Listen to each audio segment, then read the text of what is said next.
PSG Fan TV, bonsoir à tous, bonsoir à toi Johanna. Bonsoir Bayern. C'était la 34e journée, comme je dis très souvent. Ouais. Donc on arrive à la fin du championnat. Ce soir c'était face à l'Estac, match à l'extérieur. Le Paris Saint-Germain s'est imposé. Comment as-tu trouvé tes Parisiens ? Comment je les ai trouvés ? Ils ont pris les 3 points, donc le principal a été fait.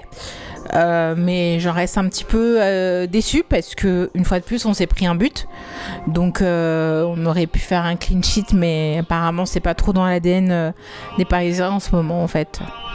D'accord. Après, est-ce qu'on peut être au top 90 minutes ? Je te pose la question. Voilà, est-ce qu'on peut être au top 90 minutes et ne rien laisser passer du tout ? Parce que quand même on est face à une équipe qui joue son maintien. Voilà, il y a quand même un adversaire en face. Qu'est-ce que tu en penses ? Il y aura toujours un adversaire en face, mais le PSG avec les noms qu'il y a sur la feuille de match et sur le banc et à l'infirmerie, on se doit de ne pas craindre les équipes qui risquent d'aller en Ligue 2. Donc ça, c'est juste mon avis personnel. En parlant de feuille de match, ce soir, il y avait Kitike donc en attaque à côté de Mbappé. Comment l'as-tu trouvé ?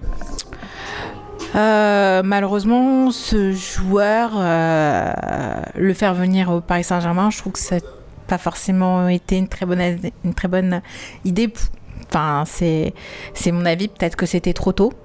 Peut-être qu'il n'a pas eu l'encadrement qu'il faut, mais pour moi, son mercato au Paris Saint-Germain, la première année n'a pas été une réussite. Et à contrario, quand je vois que nos titis sont là, ils sont pleines de bonne volonté et tu les fais rentrer alors qu'il reste 1 minute de temps additionnel. Il y a plus de 90 minutes qui ont été jouées. Tu le fais rentrer au bout de 2 minutes sur les 3 minutes de temps additionnel. Tu parles de Garbi ? Ouais. Et ça, je trouve pas ça très, très classe, très, très cool. Qu'est-ce que tu veux montrer sur le terrain en 1 minute ? Prends un joueur, tu fais s'échauffer. Tu prends un risque, un joueur sur le terrain, il peut se prendre une blessure, etc.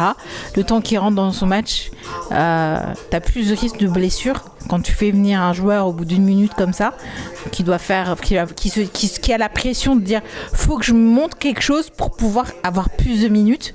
C'est pas comme ça que tu fais. Moi, je me rappelle à l'ancienne.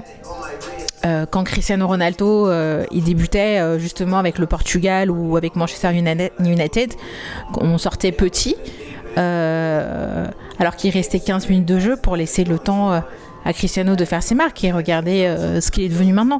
Donc faut arrêter de faire des changements à la dernière minute. D'accord. Pour terminer, est-ce que tu peux me parler de ton meilleur Parisien ce soir ? Il y a eu des beaux buts. Il y a eu de très beaux buts, mais des frappes qui ont été faites intéressantes. Fabien Ruiz. Oui, notamment Fabien Ruiz. Mais on va retenir Mbappé parce qu'il a repris la tête du classement. Quand on voit les performances que Lyon a fait. Classement débuteur. Partagé avec Lacazette. Lacazette qui a fait une vraie remontada et qui a fait un quadruplé. C'était pas le seul d'ailleurs du match. Et Mbappé a dit je suis toujours là, je suis toujours dans le game. Et c'est cette mentalité compétiteur. Peut-être que pour moi, c'était l'homme du match. Merci à toi. De rien.